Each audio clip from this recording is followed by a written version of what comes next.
সাংবাদিক সুমনের বাবার আত্মার মাগফিরাত কামনায় ইফতার ও দোয়া মাহফিল।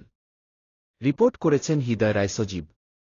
নেত্রকোনা জেলার দক্ষিণ কাটলি তালিমুল কোরআন মডেল মাদ্রাসায় খবর নেত্রকোনা পোর্টালের সম্পাদক ও প্রকাশক রেজাউল হাসান সুমনের পিতার প্রথম মৃত্যুবার্ষিকী উপলক্ষে কোরআন থেকে তেলাওয়াত, ইফতার ও দোয়া মাহফিল অনুষ্ঠিত হয়।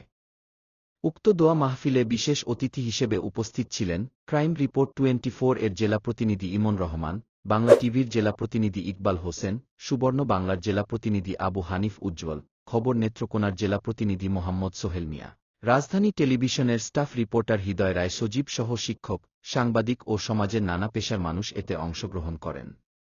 অনুষ্ঠানের শুরুতে মরহুমের আত্মার মাগফিরাত কামনায় কোরআন তিলাওয়াত ও বিশেষ দোয়া অনুষ্ঠিত হয়।